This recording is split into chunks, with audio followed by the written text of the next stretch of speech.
Hello दोस्तों, welcome to my YouTube channel study girl Shruti. देखिए, मैं आज आप लोग को बताने जा रही हूँ क्लास 10th का जीवन परिचय सूरदास पे। सूरदास का जीवन परिचय ये इम्पोर्टेंस है। जीवन परिचय ये हर साल आता है और इसको आप लोग पढ़ के जरूर जाइएगा।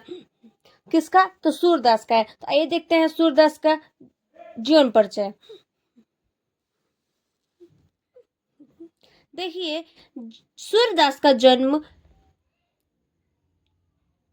1478 ईस्वी में हुआ था। इनका जन्म कब हुआ था? तो 1478 ईस्वी में हुआ था।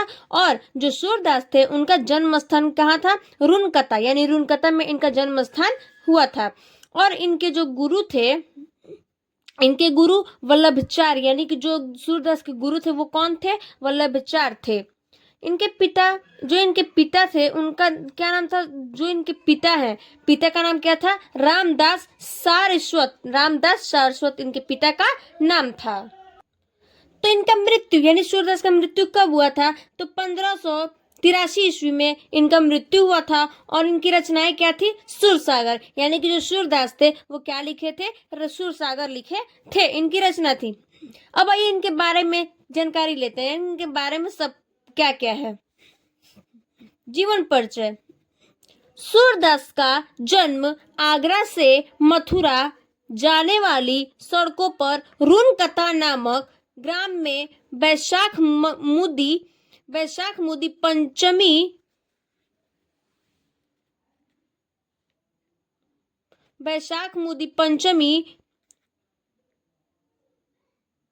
5 1478 ईस्वी में हुआ था। बोल रहा है जो सूरदास का जन्म हुआ था वो आगरा से मथुरा जाने वाली के बीच के सड़कों में रुनकता नामक ग्राम में वैशाख मुदी पंचमी के दिन क्या हुआ था 1478 ईस्वी में।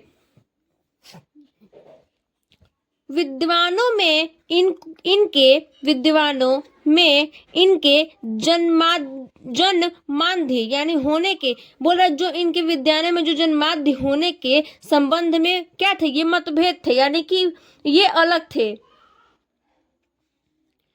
जनश्रुति के आधार पर वे इन्हें बाद में अंधा हुआ मानते थे, यानी कि जो जनश्रुति के आधार पर ये सूरदास हैं ये क्या मानते थे? अंधा मानते थे। सूरदास सारस्वत ब्राह्मण परिवार में पैदा हुए थे, यानी कि जो सूरदास थे वो सारस्वत ब्राह्मण परिवार में क्या हुए थे? पैदा हुए थे। जब यह बोल रहा है कि ये 18 वर्ष तक निकटवर्ती ग्राम में रहकर संगीत का अध्ययन किए। बोल रहे हैं जो सूरदास हैं वो 18 साल के जब थे तो वो निकटवर्ती ग्राम में रहकर क्या किए थे? संगीत किए थे, अध्ययन किए थे, यानी संगीत का क्या किए थे? संगीत सीखे थे। सत्य संघ के प्रभाव से उन्हें धर्मशास्त्रों का ज्ञान हो गया, यानी कि ये सत्संग में जो रह के क्या किए? उनके प्रभाव में उन्हें क्या हुआ? धर्मशास्त्र का क्या हुआ? ज्ञान हो गया। वल्लभाचार्य को इन्होंने एक स्वरचित पद सुनाया जिस पर प्रश्न होकर उन्होंने इनसे कृष्णलाल को छंदबद्ध करने का सुझाव दिया। बोल रहा है जब इन्होंने स्वरचित पद सुनाया तब जिस पर प्रसन्न होकर क्या किए? उन्होंने इनसे कृष्णलाल को छंदबद्ध में क्या किए? करने का सुझाव दिया।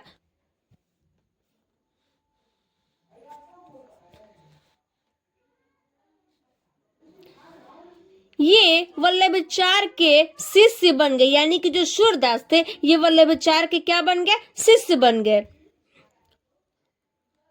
और वही गोवर्धन पर्वत पर बने श्रीनाथ जी के मंदिर में कीर्तन करने के लिए रख लिए गए। बोल रहा है कि मतलब जो ये सूरदास जब संगीत का अध्ययन किए थे तो वल्लभाचार्य जी ने क्या किया? जो श्रीनाथ जी का मंदिर था उसमें कीर्तन करने के लिए क्या किए? सूरदास को रख लिए। सूरदास जी अष्टछाप के सर्वश्रेष्ठ कवि हैं, यानी कि जो सूरदास जी थे वो अष्टछाप के क्या थे? सर्वश्रेष्ठ थे। इनकी मृत्यु पारसैली ग्राम में 1583 ईस्वी के आसपास में हुई थी। यानी कि सूरदास की मृत्यु कब हुई थी? तो पारसैली ग्राम में 1583 ईस्वी के आसपास में हुआ था। आइए हम लोग अब देखते हैं इनकी रचना। रचना इनकी क्या है? देखिए इनकी रचना,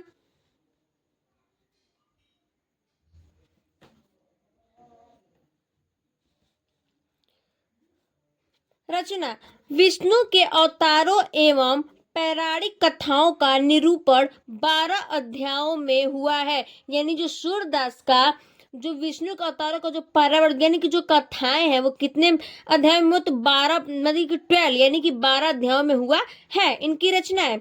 इसके अतिरिक्त सुर सारावाली और साहित्य लहरों दो और रचनाओं सुर की लिखी बतलाई जाती है। बोल रहा है जो इसके अतिरिक्त जो सुर सारावाली और जो साहित्य लहरी दो और रचनाएं क्या है? सुर की लिखी बतलाई है जाती है। यानी कि जो लिखा गया है वो किसकी है? तो सूरदास की बतलाई जाती है। Thank you. चलिए फिर देखते हैं अगले वीडियो में।